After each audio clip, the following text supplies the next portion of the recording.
যে ব্যক্তির ভিতরে, যে দলের ভিতরে, যে কর্মের ভিতরে লিল্লাহি তাকবীরের স্লোগান ওঠে না, ওটা মুসলমানদের কর্ম হতে পারে না। মুসলমানদের কর্ম হবে লিল্লাহি তাকবীরের উপরে কথা বলেন ঠিক কিনা? এই লিল্লাহি তাকবীরের স্লোগানকে বন্ধ করে দেওয়ার জন্য জগদ্দল পাথরের মতো ভূমিকা পালন করেছিল ফিরআউনের উত্তরসূরি হয়ে, নমরুদের উত্তরসূরি হয়ে, হামান আর কারুনের উত্তরসূরি হয়ে, চেঙ্গিস খানের উত্তরসূরি হয়ে, এই যে হালালুকালের উত্তরসূরি হয়ে শেখের বেটি হাসিনা পরিকল্পনা করে আল্লাহর কোরআনের মাহফিলে বাধা দিয়ে জগদ্দল পাথরের মতো বাবার মূর্তি রাস্তার মোড়ে নির্মাণ করে কোরআনকে নিষিদ্ধ করে আল্লাহু আকবারের স্লোগান বন্ধ করতে চেয়েছিল। আল্লাহ চিরতরে জমিন থেকে তাকে বন্ধ করে দিয়েছে ঠিক কিনা? এসো কোরআনের আহ্বানে সমবেত হয়, এসো আল্লাহ রাসূলের অনুগত হয়, এসো কোরআনের আহ্বান সমবেত হয়। এই কোরআনের ছায়া তলে এসে কত লোক প্রাণ দিল গেছে ঠিক কিনা?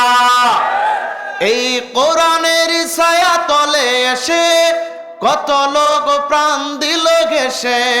কোরআনের ছায়া তলে সোজা পথ যদি মিলে, কোরআনের ছায়া তলে সোজা পথ যদি মিলে, কেন সেই পথ থেকে দৌড়ে সরে রয়?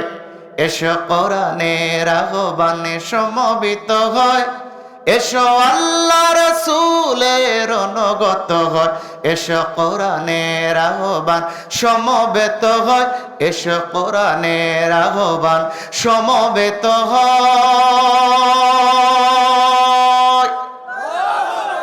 সম্মানিত উপস্থিতি, আপনারা কেমন আছেন?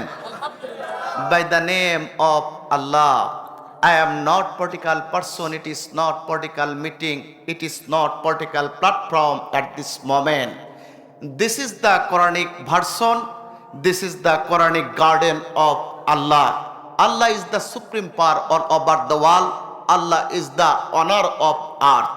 আমি রাজনৈতিক ব্যক্তি নয়, রাজনৈতিক কোনো কথা বলবো না, তবে আল্লাহর কোরআনের ভিতরে যা আছে একটাও ছেড়ে যাব না। রাজি আছেন আপনারা? যা আছে সব তুলে ধরবো, যত কথা বলবো প্রত্যেকটির পিছনে দলিল দিব, তথ্য দিব। কোনো ডকুমেন্ট দলিলের বাহিরে একটা কথা হবে না। দলিল যদি হয় আল্লাহর মানতে রাজি আছেন না নাই? আমার ভাইরা, এবার বলুন তো, শুনতে এসেছেন কি? জোরে বলেন। সেই কোরআনের মর্যাদা আছে না নাই? আল্লাহ বলছেন, ও believers of this world, this notice only for believers, not for disbelievers.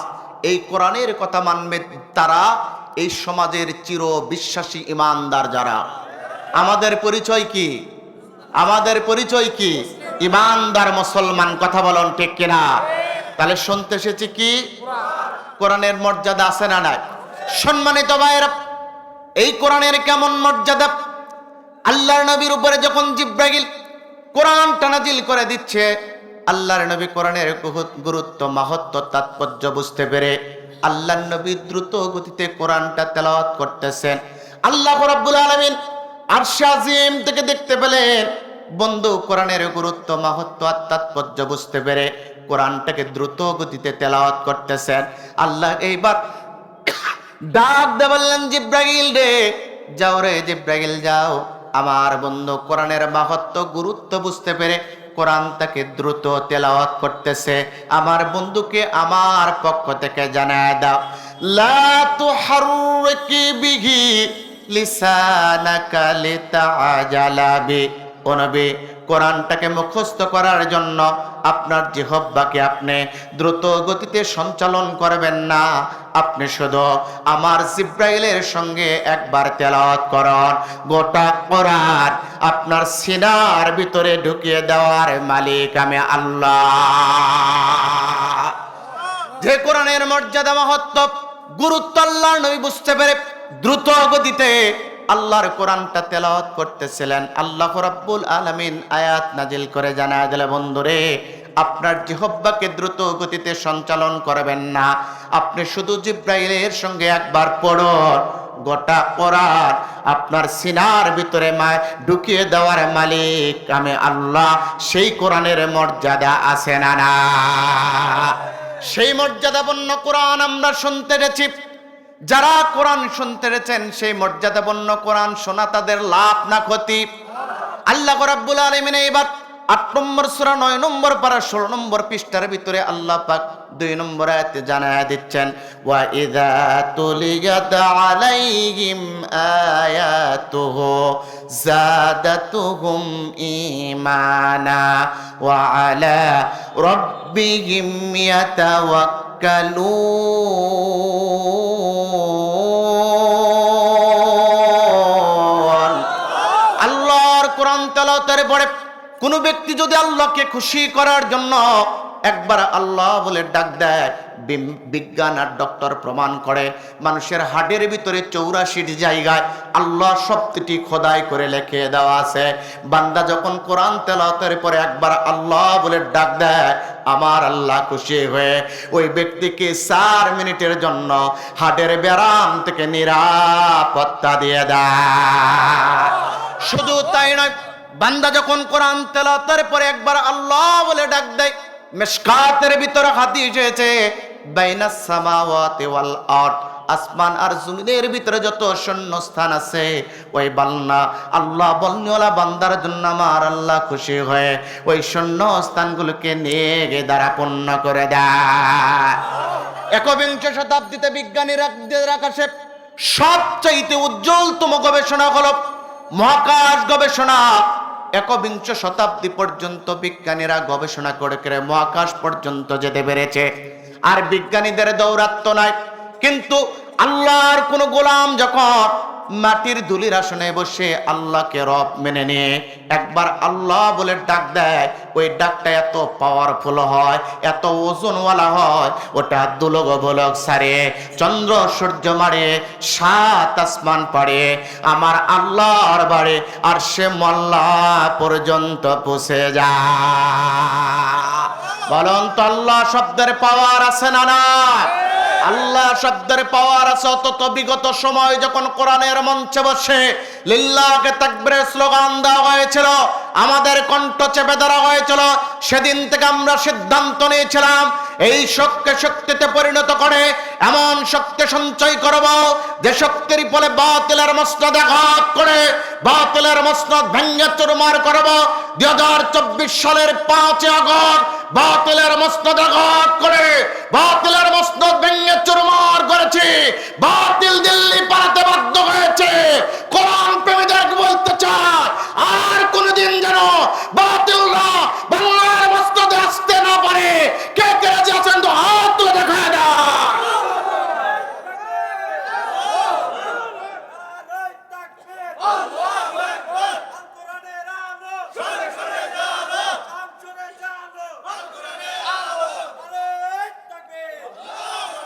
আরো গরজালো আলোচনা করতে হবে, তাকবীরের স্লোগান হতে হবে। কেননা মুসলমানদের সম্পর্ক হলো আল্লাহর সাথে, লিল্লাহকে তাকবীরের সাথে, ঠিক কিনা? আমাদের একটা ইতিহাস আছে না নাই? আমরা ৩১৩ জন সাহাবায়ে বদর ময়দানে লড়াই করেছি, ময়দান ছেড়ে দেই নাই। আমরা উহুদে লড়াই করেছি, আমরা ময়দান ছেড়ে দেই নাই। আমরা খন্দকে বিজয় ছিনিয়ে এনেছি, আমরা ময়দান ছেড়ে দেই নাই। আমরা তাবুকে নবী রক্ত ঝরিয়েছে, তারপর ময়দান ছেড়ে দেই নাই। নবী উহুদে রক্ত ঝরিয়েছে, ময়দান ছেড়ে দেই নাই। আমরা আফ্রিকায় কালেমার শত শত পতাকা উত্তোলন করেছি, ময়দান ছেড়ে দেই নাই। বিগত ১৬ বছর জেল জলম নির্যাতন নিপীড়ন নিষ্পেষণ অপেক্ষা করে আল্লাহর কোরআনের দাওয়াত দিয়েছি আর শুনেছি, ময়দান ছেড়ে দেই নাই। সুতরাং মুসলমানরা জীবন দিতে পারে, শাহাদাত বরণ করতে পারে, ময়দান ছাড়তে পারে না, ময়দান ছাড়তে পারে না, ঠিক কিনা?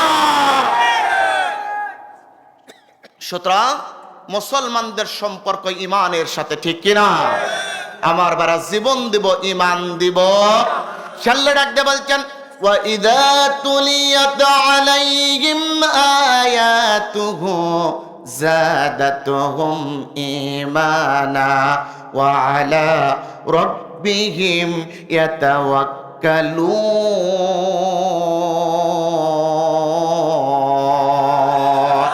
আল্লাহ আল্লাহ রাব্বুল আলামিন বললেন, নবী গো জানায়া দেয়, যখন কোনো মুমিন বান্দার সামনে আল্লাহর কোরআনের তেলাওয়াত করা হয়, পাঠ করা হয়, আল্লাহর কোরআন বর্ণনা করা হয়, ওই মুমিন বান্দার ঈমানি শক্তি তখন বেড়ে যায়। বলুন তো, ঈমানি শক্তি যিনি বৃদ্ধি করে দেন তিনি কে? আরো জোরে বলুন, তিনি কে? আল্লাহ যখন ঈমানি শক্তি বান্দার বেড়ে দেয়, বান্দা তখন আল্লাহর দেখানো পথ, সরল পথে চলে। যে বান্দা এমন সরল পথ চলে, ওই সরল পথের সে ঠিকানা হলো আল্লাহর জান্নাত। আল্লাহ রাব্বুল আলামিন দলিল দিচ্ছেন কোরআনুল কারীমের ভিতরে 7 নম্বর 17 নম্বর সূরা 15 নম্বর পারা 2 নম্বর পৃষ্ঠার ভিতরে 9 নম্বর আয়াতে আল্লাহ রাব্বুল আলামিন সূরাতুল বনী ইসরাঈলে এইবার দলিল দিচ্ছে, ইন্না হাযাল কুরআনা ইয়াহদি লিল্লাতী হিয়া আকওয়াম ওয়া ইউবাশশিরুল মুমিনিনাল্লাযীনা ইয়া'মালুনাস সালিহাত আন্না লাহুম আজরুন কাবীরা। আল্লাহ রাব্বুল আলামিন বলছেন, ও ঈমানদার শোনো, এই ঈমানদারদেরকে আমি এমন এক পথ প্রদর্শন করি, যে পথ হলো সর্বাদিল সরল পথ। ঋগ্বেদ পড়ো, সামবেদ পড়ো, যজুর্বেদ পড়ো, অথর্ববেদ পড়ো, ওল্ড টেস্টামেন্ট পড়ো, নিউ টেস্টামেন্ট পড়ো, গীতা পড়ো, বাইবেল পড়ো, মহাভারত পড়ো, এমন কোনো কিতাব নাই যে কিতাবের ভিতরে সর্বাধিক সরল পথ আছে। কেবলমাত্র শুধুমাত্র একমাত্র সর্বাধিক সরল পথের কিতাব হলো আল্লাহর কোরআন। সুতরাং মুমিন বান্দা যখন এই পথের দিকে আগায়, ওই পথের শেষ ঠিকানা হয় আল্লাহর জান্নাত। ওয়া ইউবাশশিরুল মুমিনিনাল্লাযীনা ইয়া'মালুনাস সালিহাত। সৎ কর্মপরায়ণ বান্দাদের জন্য আল্লাহর পক্ষ থেকে হলো সুসংবাদ। সেই সুসংবাদ হলো আন্না লাহুম আজরান কাবীরা, আই ক্বালাল জান্নাহ। আন ইবনে জুরাইজ আন্না লাহুম আজরান কাবীরা ক্বালা আল জান্নাত। জুরাইজ বলেন, আল্লাহ রাব্বুল আলামিন জানায়া দেয়, আন্না লাহুম আজরান কাবীরা, তাদের জন্য মহা পুরস্কার রয়েছে। ওই মহা পুরস্কার হলো আল্লাহর জান্নাতে পুরস্কার। যে ব্যক্তি ঈমানদার হয়ে কোরআনের সরল পথের উপরে থাকে, ওই ব্যক্তির স্থান হয় আল্লাহর জান্নাতে। সম্মানিত ভাইরা, সেই কোরআনের পথে থাকবেন যতদিন, আপনাকে হারাতে পারবে না ততদিন। প্রমাণটা হলো British parliament secretary for colonies mister গ্লাডস্টোন, উনি বর্ণনা করেছেন, so long as the Muslims have the Quran, we shall be unable to dominate them. We must either take it from them or make them lose their love of it. ও পৃথিবীর মানুষেরা শোনো, মুসলমানদের হাতে যতক্ষণ পর্যন্ত আল্লাহর কোরআন থাকবে, ততক্ষণ পর্যন্ত মুসলমানদেরকে তোমরা পরাভূত আর পরাজিত করতে পারবে না। মুসলমানদেরকে পরাজিত করতে হলে হয় মুসলমানদের হাত থেকে আল্লাহর কোরআনটা কেড়ে নেওয়া লাগবে, অথবা এমন একটা সংস্কৃতি ঢুকিয়ে দেওয়া লাগবে যার ফলে মুসলমানরা আল্লাহর কোরআনের ভালোবাসা ভুলে যায়, আল্লাহর কোরআনকে আগের মতো আর ভালোবাসে না। যদি এমন করতে পারো তবেই মুসলমানদেরকে পরাজিত করতে পারবা। তবে শুনে রাখো, যতক্ষণ পর্যন্ত মুসলমানদের হাতে আল্লাহর কোরআন থাকবে, ততক্ষণ পর্যন্ত তোমরা মুসলমানদেরকে পরাজিত করতে পারবা না। এই জন্য মুসলমানদের হাতে যতক্ষণ পর্যন্ত আল্লাহর কোরআন থাকবে, ততক্ষণ পর্যন্ত মুসলমানদেরকে পরাজিত করা সম্ভব নয়। কেন? ইমানদার বলে, I will depend on Allah, do not depend on man. Allah is the honour of earth, Allah is the supreme power all over the world. একজন মুসলমান ইমানদার বলে, বিপদ হোক আপদ হোক, সুখে হোক দুঃখে হোক, সর্ব অবস্থা আমি আল্লাহর উপরে ভরসা করে। আল্লাহ হলেন পৃথিবীর মালিক, আল্লাহ হলেন সর্বময় ক্ষমতার অধিকারী। সুতরাং জীবন দেবে, শাহাদত বরণ করবে, তারপরও একজন মুসলমান আল্লাহর কোরআন থেকে দূরে সরে যেতে পারে না। অথচ বিগত সময় পর্যন্ত নির্যাতন, নিপীড়ন, নিষ্পেষণ করে আল্লাহর কোরআন থেকে ধর্মীয় মুসলমানদেরকে দূরে সরানোর পরিকল্পনা হয়েছে। 3 জন মানুষ যখন কোরআনের তালিম দেয়, জঙ্গিবাদের অপবাদ দেওয়া হয়েছে, তাদেরকে বিশেষ ট্রাইব্যুনাল গঠন করে জঙ্গিবাদের মামলায় কাউকে ক্রসফায়ার দিয়েছে, ফাঁসির মঞ্চে নিয়েছে, অথবা গুম করে দুনিয়া থেকে বিদায় করে নিয়ে দিয়েছে, তারপরও ইমানদারদেরকে আল্লাহর কোরআন থেকে দূরে সরানো যায় না। বলুন তো, ইমানদারদের শক্তি কোরআনের প্রতি কমেছে না বেড়েছে? ইমানের পক্ষে জনশক্তি বেড়েছে না কমেছে? সামনে ইমানের পক্ষের শক্তির দিকে মুসলমান না থাকবে, বাতিলের মনে আঘাত করে দিবে, ঠিক কিনা?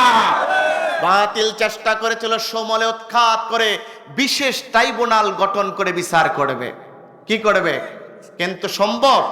গণেশ উল্টে গেছে। সব খুনিদের বিচার বুবু হবে আনা আনা, তোমার বিচার হবে বুবু পুরো 16 আনা। উবু গো বুবু কেমন নৌকার মাঝি, এখনো তোমার বইটা চলে না। সব খুনিদের বিচার বুবু হবে আনা আনা, তোমার বিচার হবে বুবু পুরো 16 আনা। বুবু গো বুবু কেমন নৌকার মাঝি, এখনো তোমার বইটা চলে না।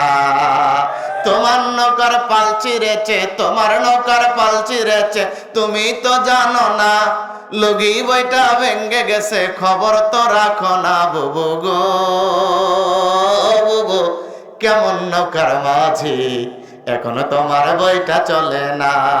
সব খুনিদের বিচার বুবু হবে আনা আনা, তোমার বিচার হবে বুবু পুরো 16 আনা। বুবু গো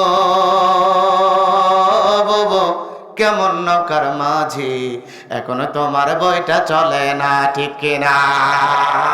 গণতন্ত্রের দোহাই দিয়ে নির্যাতন আর নিপীড়ন করেছে, অথচ মনে করছে মোল্লা মৌলবীরা গণতন্ত্র কিছুই জানে না। বলেন, মোল্লা মৌলবীরা গণতন্ত্র জানে কি জানে না? তুমি যা না জানো, মোল্লারা শুধু জমিনের খবর জানে না, মোল্লার আসমানের খবর পর্যন্ত রাখে, কথা বলেন ঠিক কিনা? The essence of democracy lies in hearing what others say. We have no right to disturb others. We could tell our point in our turn. There is no scope for violence. Ultimately, it is the people who have to decide everything. গণতন্ত্রের কথা শুনো জানে না, আসমান থেকে জমিন পর্যন্ত যা হয় সব মোল্লারা জানে, কথা বলেন ঠিক কিনা? এই জন্য ইমানদার ভাইয়েরা, আল্লাহর কোরআন ইমানদাররা কেন মোল্লারা জানে কিভাবে? আল্লাহর কোরআনের ভিতর আল্লাহ রাব্বুল আলামিন বলছেন, আমি সব কিছু দিয়েছি, সুতরাং সর্বাধিক হেদায়েতের পথ হলো সরল পথ, আল্লাহর কোরআনের পথ। এই কোরআন মানবে যারা, নবীগো জান্নাতের সংবাদ সুসংবাদ পাবে তারা। প্রশ্ন আসতে পারে, হুজুর কোন জায়গায় জান্নাতের সুসংবাদ দিল আপনি একটু বলুন। আপনারা ধরে নেন 16 নম্বর সূরা 14 নম্বর পারা 16 নম্বর পৃষ্ঠা 4 নম্বর লাইনের 89 নম্বর আয়াতের শেষের অংশ সূরাতুন নাহলের ভিতর আল্লাহ পাক বলেন, নাযালনা আলাইকাল কিতাবা তিবয়ানাল লিকুল্লি শাই ওয়া হুদাও ওয়া রাহমা ওয়া বুশরা লিল মুসলিমিন।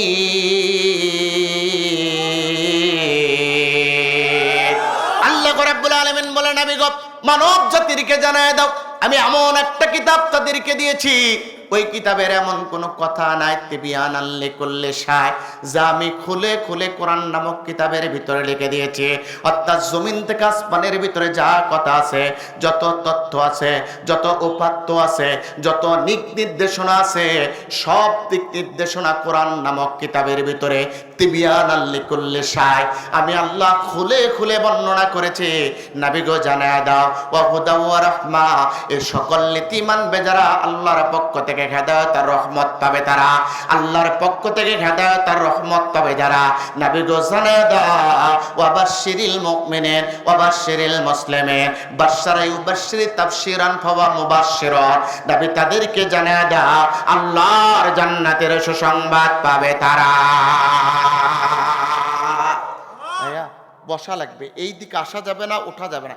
যদি আপনি এরকম করেন তাহলে সমস্যা হবে। হ্যাঁ, বসে পড়েন। সম্মানিত ভাইয়েরা, আপনাদের কাছে এখন জানতে চাই, বলুন তো, আল্লাহ বললেন কোরআন নামক কিতাবের ভিতরে সব কিছু লিখে দিয়েছি তিবিয়ানাল লিকুল্লি শাই, সকল কিছু কোরআন নামক কিতাবের ভিতরে লিখে দিয়েছে। প্রিয় আশুলিয়াবাসী, উত্তর গাজীর চটবাসী, বাইতুল আমানের মুসল্লি ভাইরা এইবার বলুন তো, এই কোরআনের ভিতরে যদি তিবিয়ানাল লিকুল্লি শাই সব কিছু লেখা থাকে, এই কোরআনের ভিতরে ব্যক্তিনীতির কথা লেখা আছে না নাই? অর্থনীতির কথা আছে না নাই? শিক্ষানীতির কথা আছে না নাই? সমাজনীতির কথা আছে না নাই? ধর্মনীতির কথা আছে না নাই? রাষ্ট্রনীতির কথা আছে না? এইবার আঙ্গুলটা উঁচু করে বলুন তো, এই কোরআনের ভিতরে রাজনীতির কথা লেখা আছে না না? তাহলে আমাদের কি বিগত সময়গুলো যে ধান্দাবাজারের কথাগুলো বলেছে, আমরা নাকি কোরআন নিয়ে রাজনীতি করে? আল্লাহর কোরআন হাতে রেখে বলছে আমরা কোরআন নিয়ে রাজনীতি করে না, আমরা যেটা করি এটার নাম হলো ধর্মীয় রাজনীতি।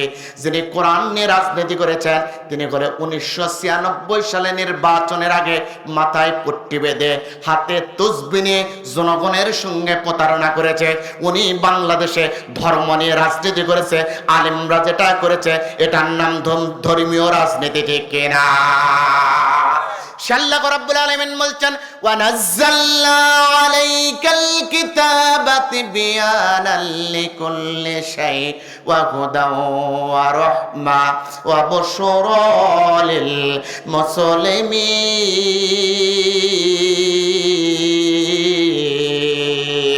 ও নবী জানায়া দাও, কোরআন নামক কিতাবের ভিতরে আমি সকল কিছু লিখেছি। ব্যক্তিনীতি, পরিবার নীতি, শিক্ষানীতি, অর্থনীতি, সমাজনীতি, রাষ্ট্রনীতি, রাজনীতি, এমন কোনো কথা নাই যা কোরআন নামক কিতাবের ভিতরে লিখে দেই না। মুসলমান দাবি করবে যারা সকল নীতি মানবে তারা, আবারও বলছে মুসলমান দাবি করবে যারা সকল নীতি মানবে তারা, অর্থাৎ সংসার নীতি থেকে সংসদ নীতি পর্যন্ত আল্লাহর কোরআন দ্বারা মানবে তারা, এসব মানবে যারা, ওয়া হুদা ওয়া রাহমা, আমার পক্ষ থেকে হেদায়েত আর রহমত পাবে তারা। হেদায়েত আর রহমত পাবে যারা, নবী তাদেরকে জানায় দাও আল্লাহর জান্নাতের সংবাদ পাবে তারা। সুতরাং সকল নীতিতে আল্লাহর কোরআনের মানতে রাজি আছে না না? মুসলমান, এই জন্য আমাদেরকে স্লোগান তুলতে হবে। আমরা ডেমোক্রেসি দেখেছি, ন্যাশনালিজম দেখেছি, সেকুলারিজম দেখেছি, অ্যারিস্টোক্রেসি দেখেছি, ডেমোক্রেসি দেখেছি, বাবার শাসন দেখেছি, সাসার শাসন দেখেছি। এইবার ১,৫০০ বছর পূর্বে হীরা গোয়াই নাজিল লিখিত আল্লাহর কোরআনের শাসন দেখতে চায় কে কে রাজি আছেন? হাত তুলে দেখায় দাও।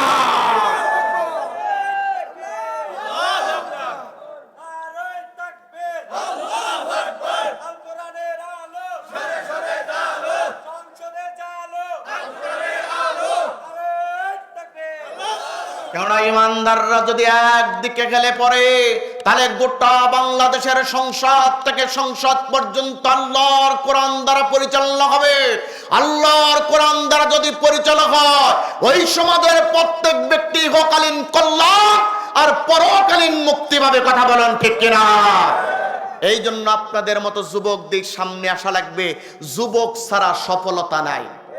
কইরে খালিদ ওমর এসেছে নতুন বদর, করে সেই দিগি বিজয়ী, করে সেই দিগি বিজয়ী নবীন মুজাহিদ। এখনো কি গাইতে হবে গমবাগানি গীত, এখনো কি গাইতে হবে গমবাগানি গীত। কইরে খালিদ ওমর এসেছে নতুন বদর, করে সেই দিগি বিজয়ী, করে সেই দিগি বিজয়ী নবীন মুজাহিদ। এখনো কি গাইতে হবে গমবাগানি গীত, এখনো কি গাইতে হবে গমবাগানি গীত। যুবকদেরই অহংকারেতে কাঁপছে জালিম আজি, মুজাহিদরা লড়ছে দেখো জীবন রেখে বাজি, ঠিক কিনা? ফিলিস্তিনি মুজাহিদরা বাতিলের বিপক্ষে লড়ে, মায়ানমারে মুজাহিদরা জালিমদের বিপক্ষে লড়ে, ঠিক কিনা? যুবকদেরই অহংকারেতে কাঁপছে জালিম আজি, মুজাহিদরা লড়ছে দেখো জীবন রেখে বাজি।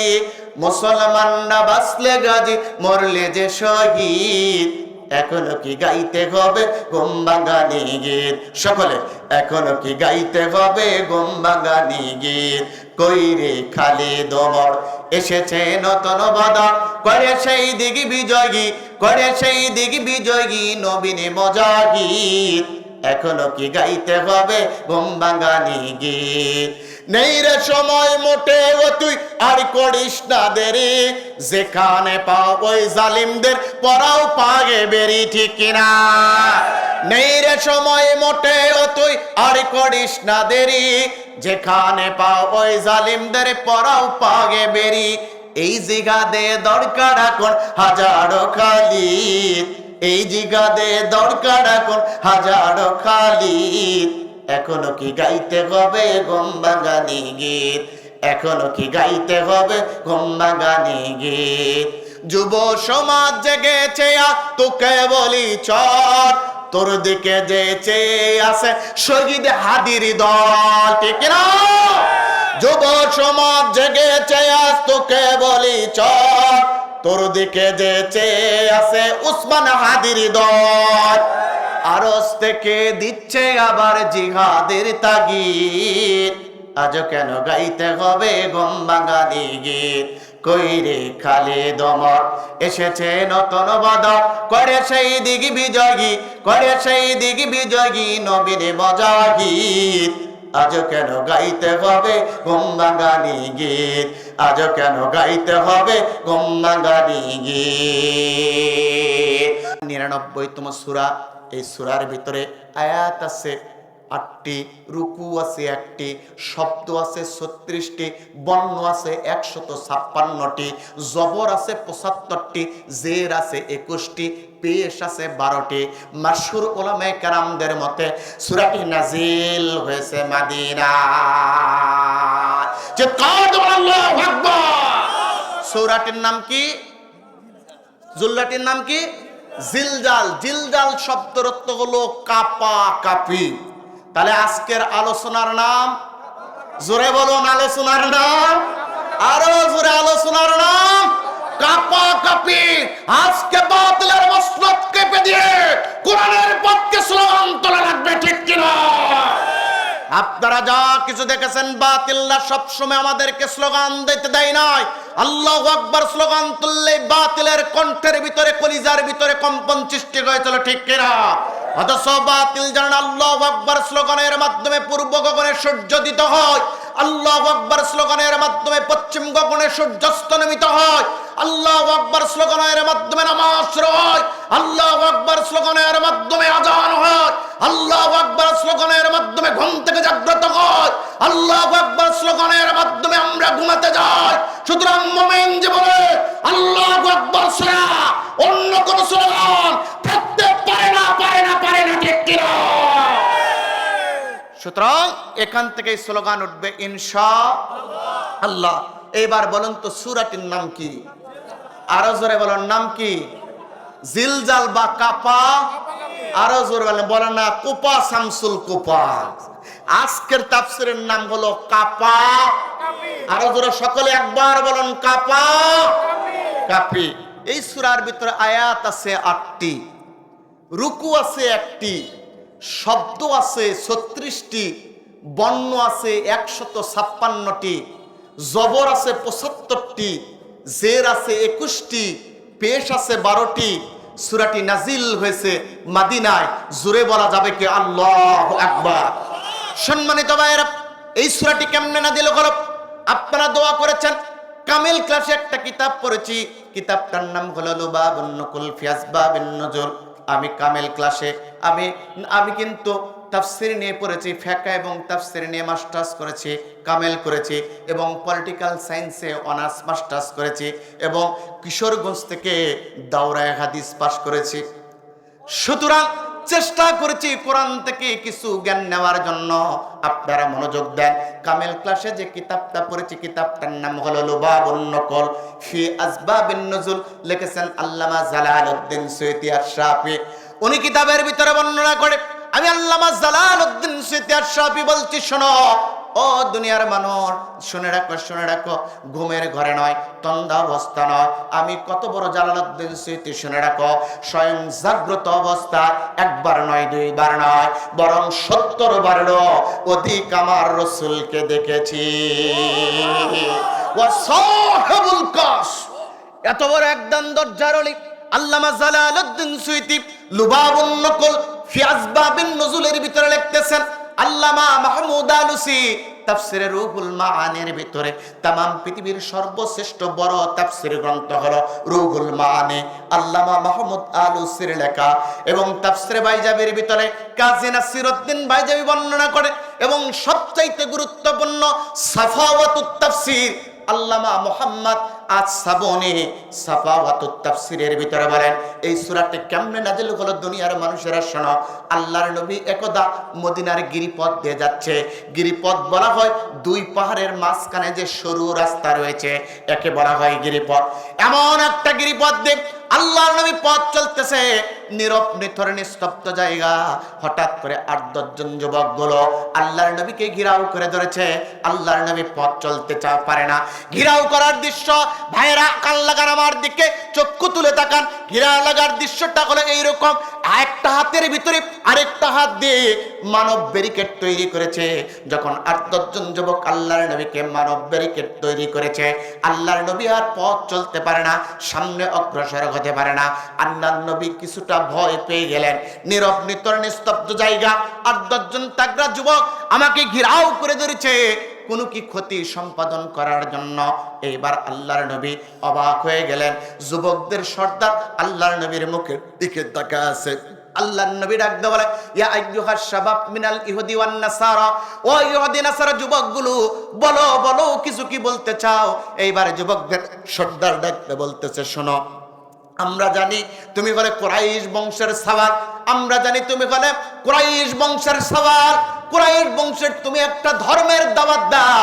আমরা ৮-১০ জন যুবক ইহুদি নাসারের সন্তান হতে পারে, কিন্তু শুনে রাখো অন্য ধর্মের যারা দাওয়াত দেয় নীরব নিথর নিস্তব্ধ জায়গায় পাইলেও ওই নেতাদের আমরা ক্ষতি করি না, কারণ ওই ব্যক্তি যত অন্য ধর্মের দাওয়াত দেয় কোনো ধর্মগুরুর আমরা ক্ষতি করি না। ইহুদি নাসারা ১৫০০ বছর পূর্বে আল্লাহর নবীর ক্ষতি করে না, অথচ বিগত কিছু সময় বক্তারা যখন কোরআনের কথা বলেছে, দ্বীনের হক কথা বলেছে, ইসলামের হক কথা বলেছে, আল্লাহ রাসূলের কথা বলেছে, বক্তা স্টেজ থেকে নামার সঙ্গে সঙ্গে ওই বক্তাকে জেলখানার ভিতরে নিয়েছে, ঠিক কিনা?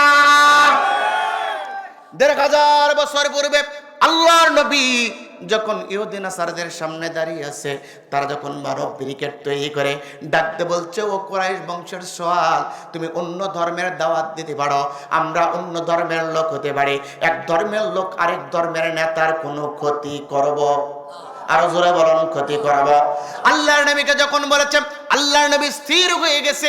এইবার যুবকগুলো ডাকতে বলছে ও কুরাইশ বংশের সওয়াল, তোমার নামটা কি জানতে চায়?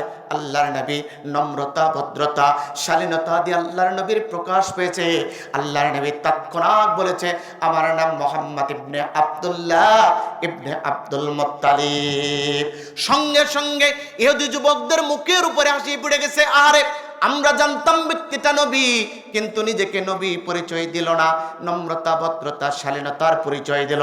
আল্লাহ কোরআনুল কারীমের ভিতরে বলেন ওয়া ইবাদুর রাহমানিল্লাযীনা ইয়ামশুনা আলাল আরদি হাওনা ওয়া ইযা খাতাবাহুমুল জাহিলুনা ক্বালু সালামা ওয়াল্লাযীনা ইয়াবিতুনা লিরাব্বিহিম সুজ্জাদান ওয়া কিয়ামা। আল্লাহ রাব্বুল আলামিন বলেন রহমানের বান্দা যারা এই সমাজের ভিতরে নম্র, ভদ্র, শালীন, তারা আজকে অবাক হয়ে গেছি। এই আশুলিয়ার থানা ছাত্র দলের নেতাগুলোর নম্রতা, ভদ্রতা, শালীনতা দেখে বুকটা ভরে গেছে। প্রত্যেক নেতাগুলো আসতেছিল বুকের মতো জড়ায় নিচ্ছ। বিশেষ করে প্রিয় কলিজার টুকরা সিনিগার ভাই সবার সাথে যখন পরিচয় করে দিচ্ছিল, ওরা বলে হুজুর একটু দোয়া করবেন যেন সৎ পথে থাকতে পারে, সৎ পন্থায় নিজেকে চালাতে পারে। ওরা এসে পরিচয় দেয় না আমি নেতা, ওরা পরিচয় দিচ্ছে হুজুর ছোট ভাই। আল্লাহু আকবার। আল্লাহ রাব্বুল আলামিন বলেন রহমানের বান্দাদেরা সমাজের ভিতরে নম্র, ভদ্র, শালীন হবে তারা। ওরা নেতা নেতা ভাব দেখাবে না, ওরা বক্তা বক্তা ভাব দেখাবে না, ওরা বলবে, ওরা নিজের স্বাভাবিক পরিচয় দিবে। মনে রাখো রহমানের বান্দা দ্বারা নম্র, ভদ্র, শালীন দ্বারা। আল্লাহর নবী বলেন রহমানের সর্বশ্রেষ্ঠ বান্দা আসমানের নিচে জমিনের উপরে আল্লাহর নবীর চাইতে সর্বশ্রেষ্ঠ মানুষ আর কেউ নাই। ওই নবী পরিচয় দিয়েছে, আমার নাম মুহাম্মদ ইবনে আব্দুল্লাহ ইবনে আব্দুল মুত্তালিব। সঙ্গে সঙ্গে যুবকদের মুখের ভিতরে হাসি ফুটে গেছে। যুবকরা সঙ্গে সঙ্গে আল্লাহর নবীর দিকে তাকিয়ে বলছে, ও মুহাম্মদ ইবনে আব্দুল্লাহ ইবনে আব্দুল মুত্তালিব, তোমার পরিচয় পেলাম, কিন্তু জানতে চাই তুমি কি নবী? আল্লাহর নবী বললেন, আমি হলাম নবী। যুবকরা বলছে, তুমি নবী, কেমন নবী? আল্লাহর নবী বললেন, আমি হলাম শেষ নবী। নবী ডাক দিয়ে বলতেন, শুনে রাখো যুবকরা, লা নবুওয়াতা বাদা নবুওয়াতিহি, লা শারিআতা বাদা শারিয়াতিহি, লা কিতাবা বাদা কিতাবি, মান লা নাবিয়্যা বাদে ওয়া আনা খাতামান নাবিয়্যিন। আল্লাহর নবী বলছেন, ও যুবকরা শোনো, লা নবুওয়াতা বাদা নবুওয়াতিহি, আমার পরে আর কোনো নবুয়ত নাই, আমার পরে কোনো নবী নাই, আমার পরে কোনো শরীয়ত নাই, আমার পরে আর কোনো কিতাব নাই, আমি হলাম শেষ নবী, আমার পরে আর কোনো নবী আসবে না। যুবকদের যখনই আল্লাহর নবী মুখ নিঃসৃত বাণী যখনই বলেছে, যুবকদের সর্দার ডাক দিয়ে বলছে, মুহাম্মদ ইবনে আব্দুল্লাহ ইবনে আব্দুল মুত্তালিব রে, তোমার মৌখিক কোনো কথা হবে না, তুমি তো কোরআনের কালিমের একটা আয়াত পাঠ করে করে জাতির লোকদেরকে বলো, কুল হাতু বুরহানাকুম ইন কুনতুম সাদিকিন। মুমিনরা যখন কথা বলবে, ইমানদার যখন কথা বলবে, ফাউ কথা বলবে না। কোনো কারো বিরুদ্ধে যখন কোনো কিছু বলবে, দলিল দিয়ে বলবে। এটা করে ইমানদারদের বৈশিষ্ট্য। অথচ বিগত সময় আল্লাহর কোরআনের যারা কথা বলেছে, ওদের নামে মিথ্যা মামলা হামলা দিয়েছে। ৭১ জন্ম না নিয়েও ওই যে ৭৫ জন্ম নিয়ে ৭১ সাক্ষী দিয়েছে, কোনো প্রকার দলিল আর ডকুমেন্টের প্রয়োজন হয় না। তার মানে ওরা মুসলমান দাবি করলো, মুসলমান হতে পারে না, ঠিক কিনা? আল্লাহ বলছেন, কুল হাতু বুরহানাকুম ইন কুনতুম সাদিকিন। ও নবী, যখন কথা বলবা, দলিল পেশ করবা। যুবকরা যখন বলছে, মুহাম্মদ কথা বললে দলিল দেওয়া লাগবে, তুমি যে শেষ নবী এর দলিল দাও, তুমি যে নবী এর দলিল দাও। আল্লাহর নবীর প্রশ্নের উত্তরটা জানা নাই। বিশ্ব নবীর চক্ষু দুইটা বন্ধ করে আছে। ইমামে ফখরুদ্দীন রাজি তাফসীরে কাবীরের ভিতরে বর্ণনা করেন, আল্লাহর নবীর চোখের একটা পাওয়ার আছে। নবী যখন চক্ষু দুইটা বন্ধ করেছেন, আল্লাহর আরশে আজিমের গোড়ায় কানেক্টেড হয়ে গেছে। আল্লাহ ডাক দিয়ে বলে, বন্ধুরে জানায়া দাও, 33 নম্বর সূরা 22 নম্বর পারা 2 নম্বর পৃষ্ঠা 10 নম্বর লাইনের 40 নম্বর আয়াতে আমার আল্লাহ জানায়া দেয়, মা কানা মুহাম্মাদুন আবা আহাদিম মির রিজালিকুম ওয়ালাকিন রাসূলুল্লাহি ওয়া খাতামান নাবিয়্যিন।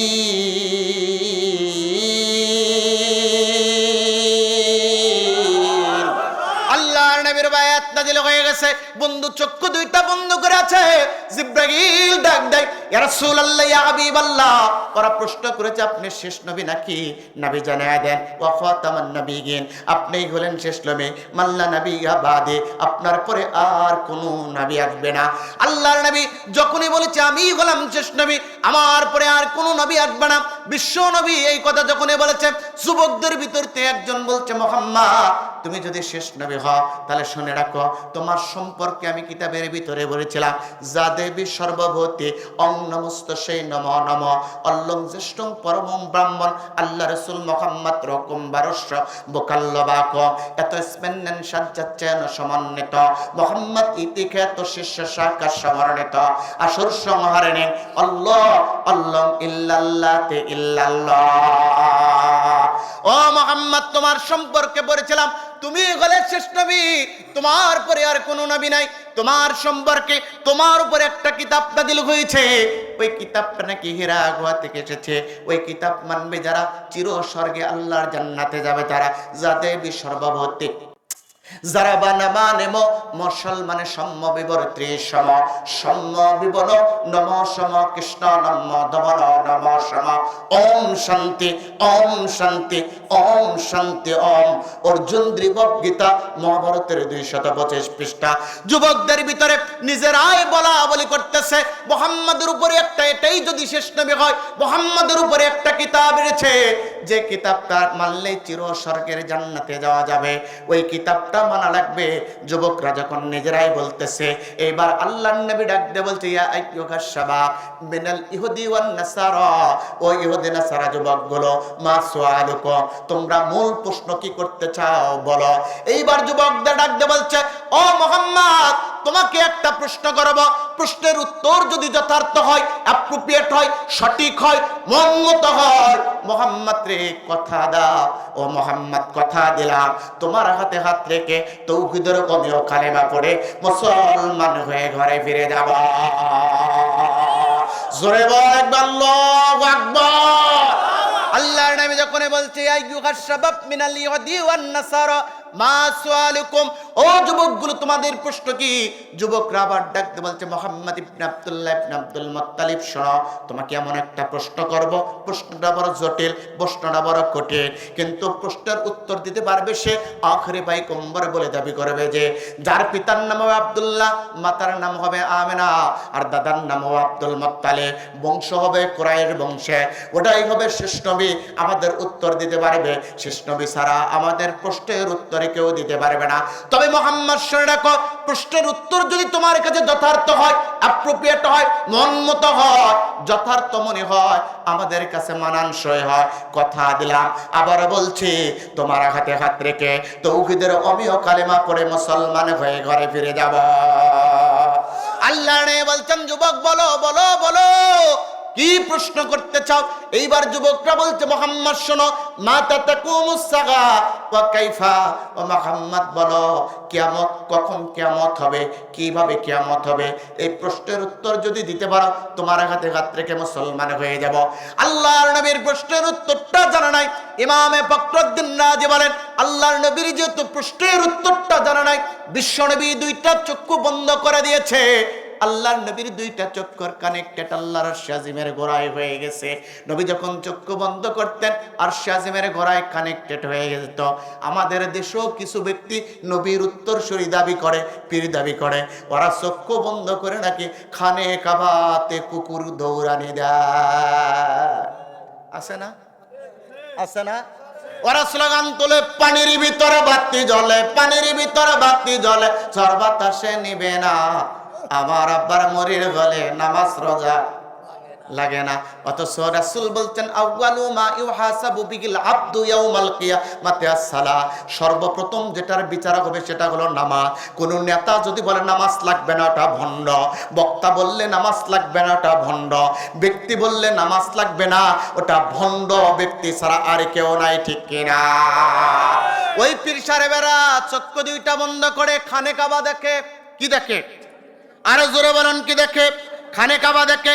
খানে কাবা দেখার পর ওরা চক্ষু দুইটা বন্ধ করে তো খানে কাবা দেখে, আর বলে কুকুর দৌড়ানি দেয়।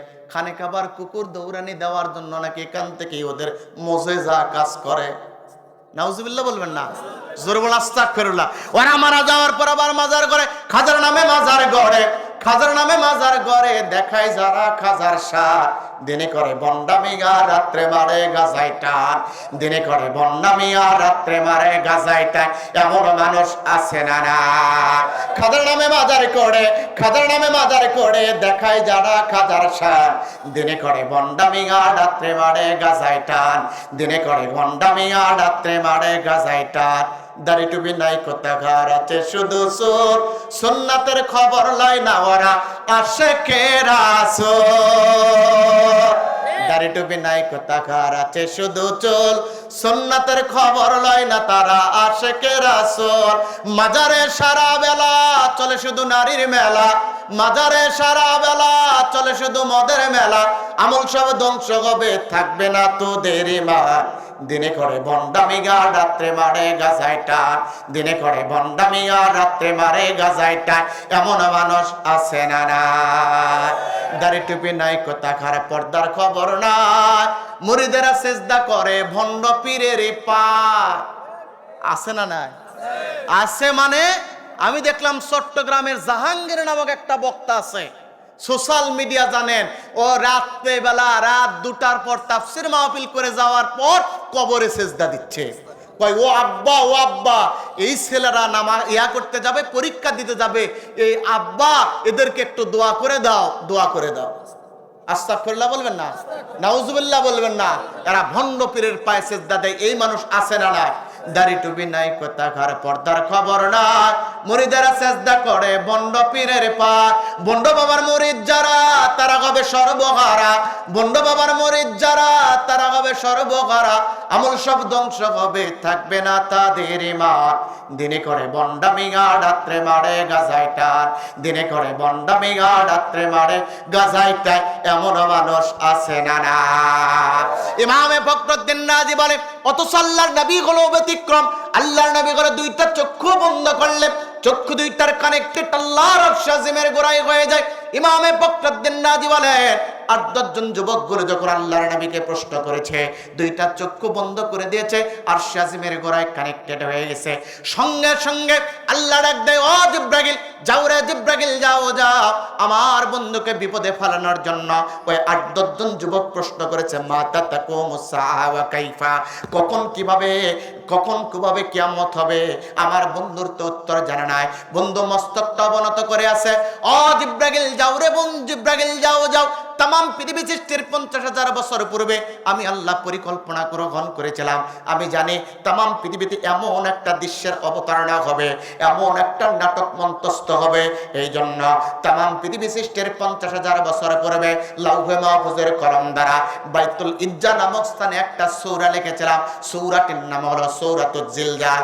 আয়াত দিয়েছিলাম ৮টি, রুকু দিয়েছিলাম ১টি, শব্দ দিয়েছিলাম ৩৬টি, বর্ণ দিয়েছিলাম ১৫৬টি, জবর দিয়েছিলাম ৭৫টি, জের দিয়েছিলাম ২১টি বা ২২টি, আর পেজ দিয়েছিলাম ১২টি।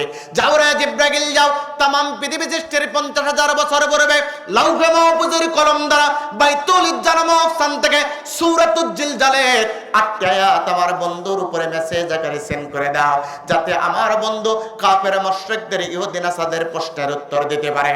আর ওরা আমার বন্ধুর হাতে হাত রেখে তাওহীদের কালেমা পড়ে মুসলমান হয়ে ঘরে ফিরে যায়। আল্লাহর নবী চক্ষু দুইটা বন্ধ করে আছে। ইমামে হাকিম তিরমিজি কিতাবের ভিতরে বর্ণনা করেন, আল্লাহর নবী যখনই চক্ষু দুইটা বন্ধ করে আছে, জিব্রাইল তামাম পৃথিবী সৃষ্টির ৫০,০০০ বছর পূর্বে লাউহে মাহফুজের কলম দ্বারা লিখিত বাইতুল ইজ্জা নামক স্থান থেকে সূরাতুল জিলজালের ৮টি আয়াত নিয়ে আসলেন। আল্লাহর নবী মস্তকটা অবনত করে আছে। আল্লাহর নবীকে সালাম দিলেন, ইয়া রাসূলুল্লাহ, ইয়া হাবিবাল্লাহ, আল্লাহর সালাম গ্রহণ করুন, জিব্রাইলের সালাম গ্রহণ করুন। ওই ইহুদি নাসারা যুবকগুলো আপনাকে প্রশ্ন করেছে, মাতা তাকুমুস সাআ ওয়া কাইফা, এই প্রশ্নের উত্তর দেওয়ার জন্য তামাম পৃথিবী সৃষ্টির ৫০,০০০ বছর পূর্বে লাউহে মাহফুজের কলম দ্বারা লিখিত বাইতুল ইজ্জা নামক স্থানে আল্লাহ যে সূরা লিখেছিলেন, সূরা নিয়ে এসেছি। ওরা প্রশ্ন করেছে, মাতা তাকুমুস সাআ ওয়া কাইফা, কখন কিভাবে কিয়ামত হবে? আমার আল্লাহ তাদের উত্তর দেয়, ইদা জুলজিলাতিল আরদু জিলজালাহা ওয়া আখরাজাতিল আরদু আথকালাহা। আয়াত নাজিল হয়ে গেল। আল্লাহর নবীকে আল্লাহ ডাক দেবেন, নবী গো আপনি বলুন, ওরা বলছে কখন কিয়ামত হবে? আপনারা মনোযোগ দেন। আল্লাহ পরা বলছে কখন কিয়ামত হবে? আল্লাহ বললেন তামাম পৃথিবীর সবকিছু কাঁপতেই থাকবে, থামবে না। যখন কিয়ামত হবে তখন। বলুন তো কিয়ামত হবে কি হবে না? কিয়ামত নিঃসন্দেহ হবে। আয়াতগুলো বলতে গেলে সময় পাওয়া যাবে না, কেননা কিছুক্ষণ পরে আলোচনা শেষ করব। কেন আলোচনা আমাকে দেরিতে তুলে দিছে, একটা টাইম আছে, আমরা নির্ধারিত সময় শেষ করব ইনশাআল্লাহ। যদি কখনো আবার সুযোগ হয় বিস্তারিত আলোচনা হবে। আমি ওঠার কথা ছিল 10টায়, সেটা উঠে গেলাম 11টার কাছাকাছি, তার মানে সময় চলে গেছে। মনোযোগ দেন সম্মানিত ভাইয়েরা, ইমানদার ভাইয়েরা, মনোযোগ দেন আপনারা। ওরা আল্লাহ বলছেন তামাম পৃথিবীর সব কিছু কাঁপতেই থাকবে, থামবে না যখন কিয়ামত হবে তখন। এইবার প্রিয় আশুলিয়াবাসী বলুন তো, প্রিয় ঢাকাবাসী বলুন তো, এইবার আপনাদের কাছে জানতে চাই কিয়ামত হবে কখন? জোরে বলেন হুজুর। এই কথা কি বলেছি আমি? এই কথা বলেছি? কি বলেছি? আমি বলেছি তামাম পৃথিবী কাঁপতেই থাকবে, থামবে না যখন কিয়ামত হবে তখন। আপনি যদি প্রশ্ন করেন, এটা এখন কোরআন বের করবেন, লেখা থাকবে তামাম পৃথিবী প্রকম্পনে প্রকম্পিত হবে যখন, ভূমিকম্পের মতো হবে যখন, তামাম পৃথিবী প্রকম্পনে প্রকম্পিত হবে যখন, কিয়ামত হবে তখন। এটাই কিন্তু লেখা আছে, কিন্তু অনুবাদ এটা হবে না। কেন? ইজা শব্দটি হচ্ছে গ্রামেটিক্যাল, বলতে গেলে আপনারা বুঝবেন না, আলিমদের সমাবেশে বলতে হবে। কারণ আপনাদেরকে জানতে হবে এটা শুধুমাত্র এমন অর্থ দিবে না জিলজালাহা শব্দটির আগে জুলজিলা শব্দটির আগে জিলজাল। এখানে আল্লাহ রাব্বুল আলামিন কোরআনুল কারীমের ভিতরে জুলজিলাত শব্দের পরে কিন্তু জিলজালাহা শব্দটি মাফুলে মতলবকে নিয়ে আসে আল্লাহ পাক শক্তি প্রয়োগ করেছে। কি শক্তি প্রয়োগ করেছে? শুধুমাত্র কাঁপবে না, আল্লাহ পাক বলেন কাঁপতেই থাকবে আর থামবে না। আপনি যদি প্রশ্ন করেন হুজুর তামাম পৃথিবী কাঁপলে কিয়ামত হবে, তাহলে সঠিক উত্তর হলো না। এবার বলুন তো, টর্নেডো হয়, ঝড় হয়, আইলা হয়, সিডর হয়, নার্কিস হয়, এমনকি ভূমিকম্প হয়, পৃথিবী কাঁপে কি কাঁপে না?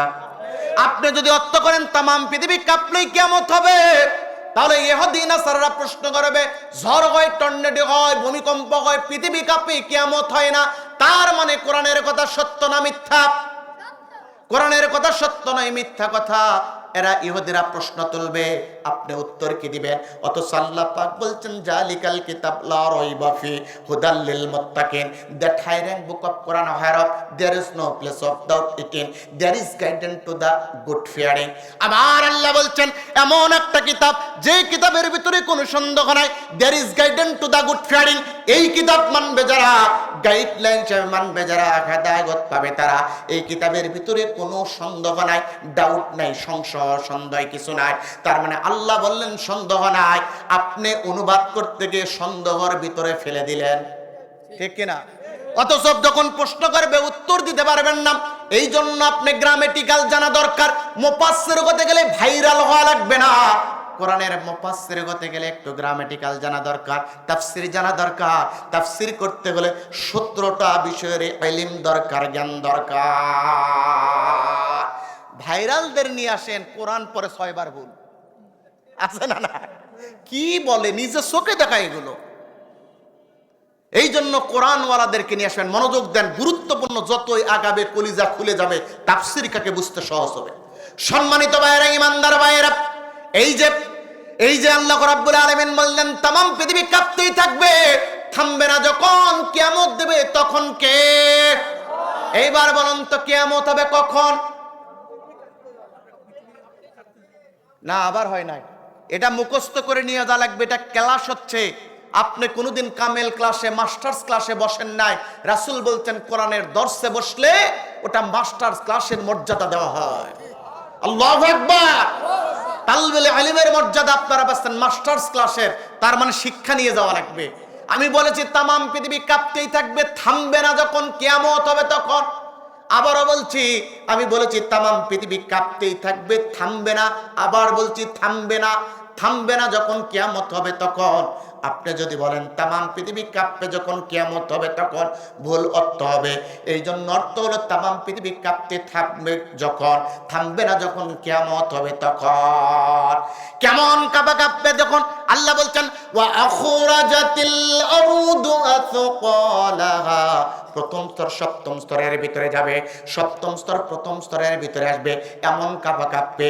কাঁপনের সিস্টেমটা আল্লাহ সূরাতুল হজের ভিতরে বলছেন ইয়া আইয়ুহান নাসুত্তাকু রাব্বাকুম ইন্না জালজালাতাস সাআতি শাইউন আসীম। আল্লাহ বলছেন কিয়ামতের ধাক্কা হবে, বড় ধাক্কা। ওই ধাক্কা সম্পর্কে সচেতন হও, ভয় করো। কিরকম ধাক্কা শুনুন, আল্লাহ অন্যত্র আবার নিচের দিকেই বলতেছেন শোনো শোনো শোনো, কেমন হবে দুনিয়ার মানুষেরা শোনো, আমি তোমাদেরকে জানায়া দিচ্ছি ওই ধাক্কাটার পরিস্থিতি কেমন হবে। ইয়াউমা তারাউনাহা তাযহালু কুল্লু মুরদিআতিন আম্মা আরদাআত ওয়া তাদউ কুল্লু যাতি হামলিন হামলাহা ওয়া তারান নাসা সুকারা ওয়া মা হুম বিসুকারা ওয়ালাকিন্না আযাবাল্লাহি শাদীদ। আয়াতের দিকে লক্ষ্য রাখুন। ইয়াউমা তারাউনাহা, তারা শব্দের অর্থ হলো দুই চোখে দেখা, নাজারা শব্দের অর্থ হলো গবেষণার দৃষ্টিতে দেখা। আল্লাহ জানায় দিলেন, নবী গো আপনি দুই চোখে দেখবেন সেই দিন যেদিন কিয়ামত প্রতিষ্ঠিত হতে নেবে। আপনি দুই চোখে দেখবেন পেটের ভিতরে যে মায়ের সন্তান আছে ওই সন্তান অটোমেটিক্যালি খালাস হয়ে যাবে। যে সন্তান খালাস হয়ে গেছে, মায়ের দুগ্ধ পোষণ করতেছে, দুধ খাচ্ছে, ওই যখন কিয়ামতের ভূমিকম্প হয়ে যাবে তখন ওই সন্তান আর দুধে মুখ দেবে না। এমন পরিস্থিতি হবে, নবী গো কিয়ামত শুরু হয়ে যাবে।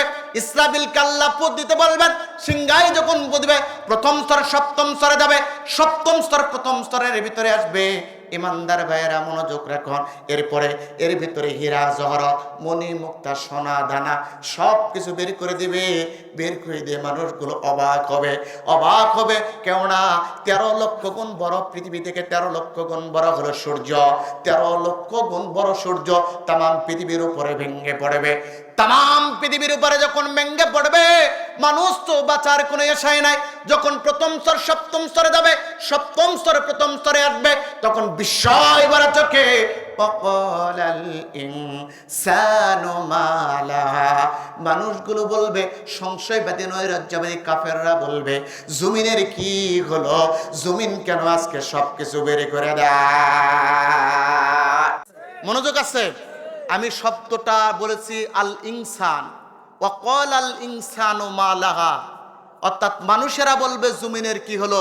আমি মানুষ অর্থ করি নাই, অর্থ করেছি সংশয়বাদী নৈরাজ্যবাদী কাফেররা বলবে। পেঁচ লাগে নাই? আছে মানুষের কথা, আমি বললাম সংশয়বাদী নৈরাজ্যবাদী, কারণ কি? পেঁচ আছে।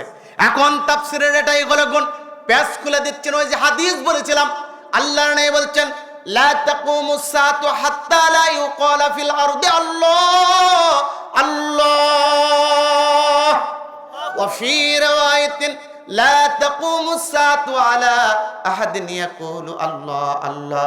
আল্লাহর নবী বলেন, যতক্ষণ তামাম পৃথিবীতে একজন আল্লাহ বলনেওয়ালা ব্যক্তি থাকবে ততক্ষণ পর্যন্ত আল্লাহ কিয়ামত দেবেন না। যেদিন একজন আল্লাহ বলনেওয়ালা ব্যক্তি থাকবে না ওই দিন আল্লাহ কিয়ামত দেবেন না। তার মানে যেদিন কিয়ামত হবে ওই দিন আল্লাহ বলনেওয়ালা ব্যক্তি থাকবে না। আল্লাহ বলনেওয়ালা ব্যক্তি না থাকলে এগুলো মানুষ থাকবে না। মানুষের রূপে যারা থাকবে সংশয়বাদী নৈরাজ্যবাদী কাফের আর মুশরিক। কথা বলেন ঠিক কিনা? কেন মানুষ থাকলে, ইমানদার থাকলে তো আল্লাহ রাব্বুল আলামিন কিয়ামতই দিতেন না। একজন আল্লাহ বলনেওয়ালা ব্যক্তি থাকলো আল্লাহ কিয়ামত দিতেন না। তার মানে আল্লাহ বলনেওয়ালা ইমানদার কোনো বান্দা নাই, মুসলমান এখানে ওয়ালা বান্দা নাই, যা আছে সব নৈরাজ্যবাদী কাফের। এই জন্য অর্থ করেছে সংশয়বাদী নৈরাজ্যবাদী কাফেররা বলবে জমিনের কি হলো, জমিন কেন সব কিছু বের করে দেয়। এটা যখন বলতে থাকবে, মুফাসসির বলতেছে এই সময় 13 লক্ষ গুণ বড় সূর্য পৃথিবীর উপরে ভেঙে পড়বে। কিতাবের ভিতরে এসেছে, বিজ্ঞান বলে পৃথিবী থেকে 13 লক্ষ গুণ বড় হলো সূর্য। 13 লক্ষ গুণ বড় হলো সূর্য। 13 লক্ষ পৃথিবী এক জায়গায় একত্রিত করে যদি সূর্যের ভিতরে দিয়ে দেওয়া হয়, সূর্য অনায়াস হয়ে গিলে ফেলতে পারে। এটাই হলো সূর্যের ক্ষমতা। সূর্যের চাইতে ছোট হলো চন্দ্র। তামাম পৃথিবীর 50 ভাগের 1 ভাগ হলো চন্দ্র। সূর্যের পরে চন্দ্র খুলে পড়বে, গ্রহাণুপুঞ্জ খুলে পড়বে, নীহারিকা খুলে পড়বে, ধূমকেতু খুলে পড়বে, গ্যালাক্সি খুলে পড়বে, মিল্কি ওয়ে খুলে পড়বে, ব্ল্যাক হোল খুলে পড়বে। সকল গ্রহাণুপুঞ্জ এক এক করে যখন জমিনের উপরে করে পড়বে, এই জমিন আর জমিন থাকবে না, জমিনটা তামার ভূমিতে পরিণত হয়ে যাবে। এই কথা যখন বলেছে আয়েশা হাউমাউ করে কান্দে, ইয়া রাসূলুল্লাহ, ইয়া হাবিবাল্লাহ, নবী। এক এক করে যখন পৃথিবীর উপরে সব ভেঙে পড়বে, মানুষ তো আর মানুষ থাকবে না, দুনিয়া তামার ভূমি হবে, মানুষ তো মরে মেসাকার হয়ে যাবে। আল্লাহ বলেন আয়েশা রে, মানুষ শুধু মেসাকার হবে না, শুধু তাই নয়, শোনো রে আয়েশা, এইবার ওই পৃথিবীর উপরে রব্বুল ইজ্জত ওয়াল জালাল আযাব দেওয়ার জন্য 16টা গ্রহ করবে। 4টা করে প্রত্যেক সাইডে দিবে। পূর্ব সাইডে 4টা সূর্য, উত্তর সাইডে 4টা সূর্য, দক্ষিণ সাইডে 4টা সূর্য, এরপরে উত্তর সাইডে 4টা সূর্য। 16টা জ্বালামুখ করবে সূর্যের করে। ওই লাশের উপরে এবার আল্লাহ পাক শাস্তি প্রদান করবে। আয়েশা হাউমাউ করে ডাক দেয়, ইয়া রাসূলুল্লাহ, ইয়া হাবিবাল্লাহ, আর এই মানুষগুলো তো বেঁচে নাই, তারপরে তাদের উপর আল্লাহ পাক শাস্তি কেন দেবে? এইবার নাই বলছেন আয়েশা, আল্লাহ পাক তো বলে দিয়েছেন, তুমি কি জানো না? ওয়া ইয তাআন্নানা রাব্বুকুম লা ইন শাকারতুম লা আযীদান্নাকুম ওয়া লা ইন কাফারতুম ইন্না আযাবি লাশাদীদ।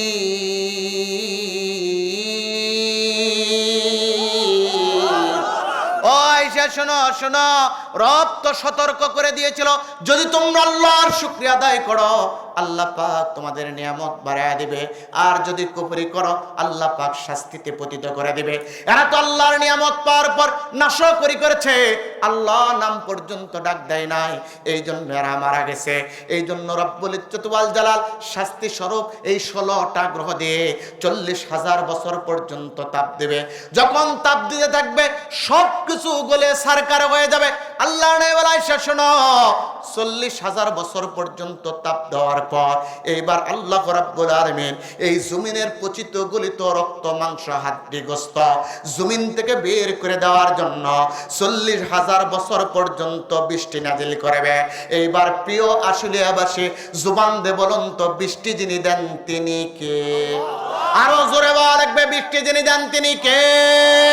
ওয়া আনসালা মিনাস সামাই মাআন فأخرج به من الثمرات رزقا لكم فلا تجعلوا لله أندادا وأنتم تعلمون।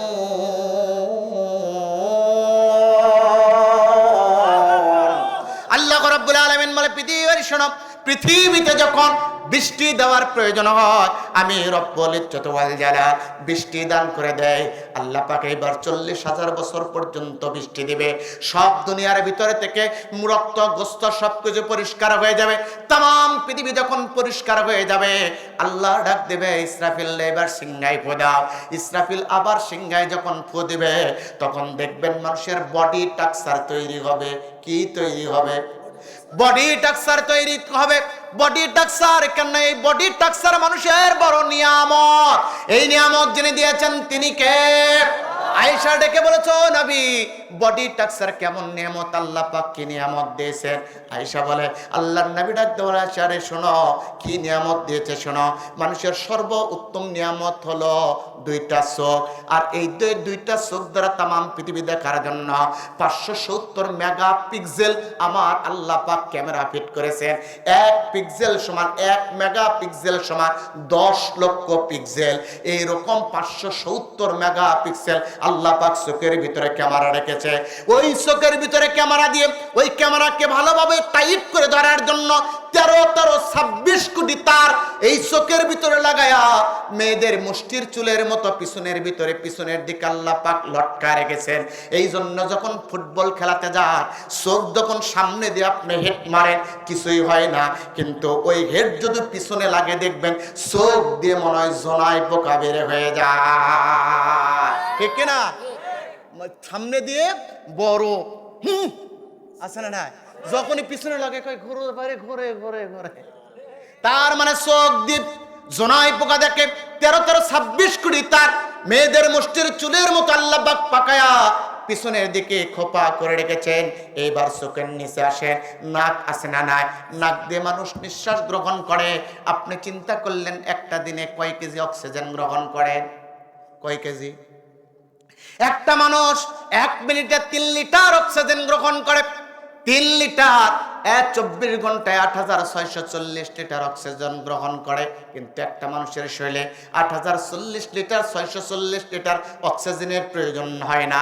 এই জন্য আল্লাহ পাক 8640 লিটার অক্সিজেনকে রিফাইন করে বিশুদ্ধ 550 লিটার অক্সিজেন মানুষের নাকের ভিতরে ঢুকায়া হাত দিয়ে বের করে নিশ্চিত মৃত্যুর দিক থেকে আল্লাহ পাক বাঁচায় দেয়। যিনি বাঁচায় দেন তিনি কে?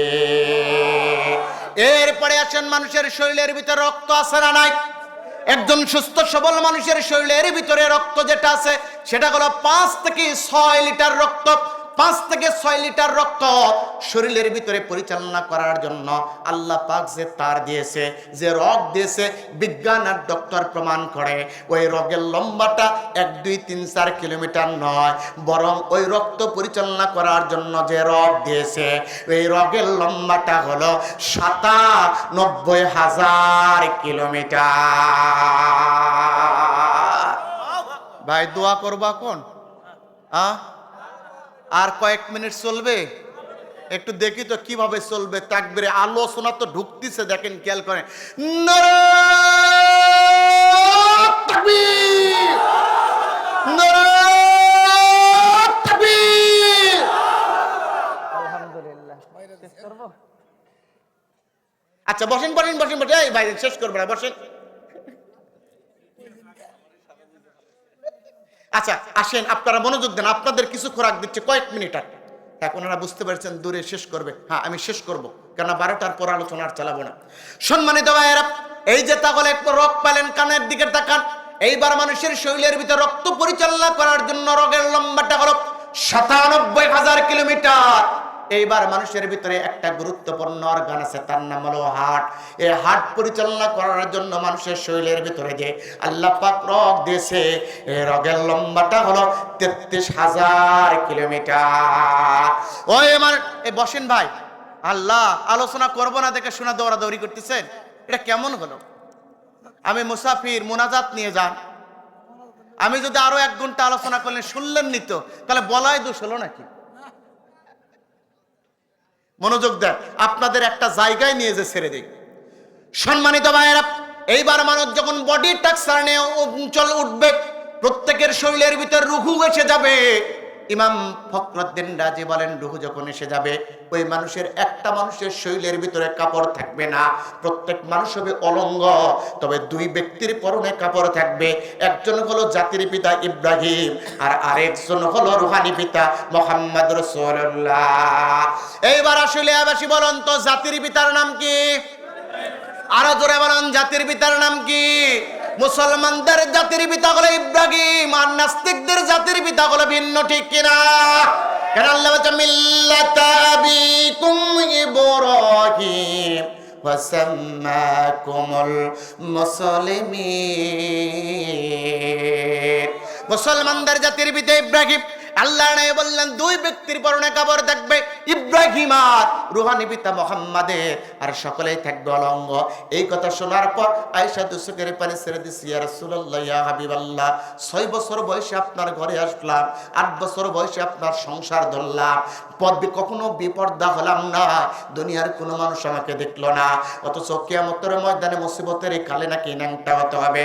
কারণ আল্লাহ তো কোরআনে বলে যে পর্দার কথা পর্দায় ছিলাম, তারপরে কোন ন্যাংটা হতে হবে। ইয়া রাসূলুল্লাহ, ইয়া হাবিবাল্লাহ, কেউ কি কারো শরীরের দিকে দেখবে না? নবী বলে, আয়েশা তুমি পর্দার বিধান তোমার জন্য আল্লাহ পাক নাজিল করে দিয়েছে, তোমাকে উপলক্ষ করে তামাম পৃথিবীবাসীর জন্য আল্লাহ পাক গ্রহণ করে দিয়েছে। ওয়া করুনা ফি বুয়ুতিকুন্না ওয়ালা তাবাররুজনা তাবাররুজাল জাহিলিয়াতিল উলা। আয়েশা, এটা দুনিয়ার জিন্দেগিতে ছিল, যখন তুমি দুনিয়ার জিন্দেগি শেষ করে আখিরাতের ময়দানে উঠবা ওই দিন আর ওই বিধানগুলো থাকবে না। আয়েশা রে শোনো, প্রত্যেক মানুষ হবে অলঙ্গ, 2 জনের পরনে কাপড় থাকবে, জাতির পিতা ইব্রাহিম, রুহানি পিতা মুহাম্মদ, 2 জনের থাকবে, আর প্রত্যেক মানুষ হবে অলঙ্গ। কেউ কারো দিকে তাকানোর সাহস পাবে না, বরং প্রত্যেকে নিজের কর্মের জন্য চিন্তায় ব্যস্ত থাকবে, ইয়া নাফসি বলতে থাকবে। আর কতক ব্যক্তিগুলো আল্লাহ আল্লাহ বলতে থাকবে। আয়েশা রে যখন বলবে, আর মানুষগুলো সারিবদ্ধ হয়ে, মানুষের সারিতে মানুষ, মাছের সারিতে মাছ, গাছের সারিতে গাছ, বাঁশের সারিতে বাঁশ, গরুর সারিতে গরু, বিভিন্ন যেগুলো পশু পাখি রয়েছে 1000-এর উপরে রয়েছে জীবজন্তু, 18,000 নয় বরং 1000-এর কিছু অধিক। মেশকাতের ভিতরে কিন্তু হাদিস আছে, 471 পৃষ্ঠার ভিতরে হাদিস আছে, 1000-এর কিছু অধিক জীবজন্তু রয়েছে। এরা তাদের কাতারবদ্ধ হয়ে দাঁড়াবে। দাঁড়ায় কুব্বাতুস সাকরা, ওই ফিলিস্তিনে একটা পাথর রয়েছে নাম হলো কুব্বাতুস সাকরা, ওই ঝুলন্ত পাথরের দিকে মানুষগুলো দৌড়াইবে, কেউ কারো দিকে দেখার সাহস করবে না, সকলে বলবে ইয়া নাফসি ইয়া নাফসি। আর ওই সময় আয়েশা আমি বলবো ইয়া হাবলি উম্মতি, আয়েশা রে, সকলেই তো বলবে ইয়া নাফসি ইয়া নাফসি, আমি বড় উম্মাহ দরদি। ইন্না হাদিহি উম্মাতুন মারহুমাতুন মাগফুরা, আমার আল্লাহ যত আমার উম্মতকে দয়া করেছে, আমার উম্মতের প্রতি আমিও দয়া পরবশ হয়ে ওই দিন বলবো ইয়া হাবলি উম্মতি ইয়া হাবলি উম্মতি। আমার উম্মতগুলো সব ওই কুব্বাতুস সাকরা ঝুলন্ত পাথরের দিকে দৌড়াইবে, আর এক শ্রেণী আল্লাহ আল্লাহ বলতে থাকবে। বলতে পারবে কারা? দুনিয়াতে আল্লাহ নামের স্লোগান দিয়েছিল যারা। মুসলমানগুলো টেকনাফ থেকে তেতুলিয়া, রূপসা থেকে পাতুরিয়া, সুন্দরবন থেকে বান্দরবন পর্যন্ত আপনাদের সিদ্ধান্ত নেওয়া রাখবে, যে ব্যক্তির ভিতরে, যে দলের ভিতরে, যে কর্মের ভিতরে লিল্লাহি তাকবীরের স্লোগান ওঠে না, ওটা মুসলমানদের কর্ম হতে পারে না। মুসলমানদের কর্ম হবে লিল্লাহি তাকবীরের উপরে কথা বলার, ঠিক কিনা? এই লিল্লাহি তাকবীরের স্লোগানকে বন্ধ করে দেওয়ার জন্য জগদ্দল পাথরের মতো ভূমিকা পালন করেছিল ফিরআউনের উত্তরসূরি হয়ে, নমরুদের উত্তরসূরি হয়ে, হামান আর কারুনের উত্তরসূরি হয়ে, চেঙ্গিস খানের উত্তরসূরি হয়ে, এই যে হালালুকালের উত্তরসূরি হয়ে শেখের বেটি হাসিনা পরিকল্পনা করে আল্লাহর কোরআনের মাহফিলে বাধা দিয়ে জগদ্দল পাথরের মতো বাবার মূর্তি রাস্তার মোড়ে নির্মাণ করে কোরআনকে নিষিদ্ধ করে আল্লাহু আকবারের স্লোগান বন্ধ করতে চেয়েছিল। আল্লাহ চিরতরে জমিন থেকে তাকে বন্ধ করে দিয়েছে, ঠিক কিনা? সুতরাং আল্লাহু আকবার স্লোগানের সাথে থাকতে রাজি আছে না নাই? মানুষগুলো আল্লাহু আকবার স্লোগান দিয়ে কুব্বাতুস সাকরা ঝুলন্ত পাথরের দিকে যখন যায় দাঁড়াবে সকলে, ওই সময় আল্লাহ বলবে ইসরাফিল সিংহাই পদ, ইসরাফিল সিংহাই পদবে, মানুষগুলো বেহুশ হয়ে যাবে। এর ভিতরে আল্লাহ সিয়ার গ্রহণ করবে, সিয়ার গ্রহণ করার পর মানুষগুলো আবার জাগ্রত হয়ে যাবে।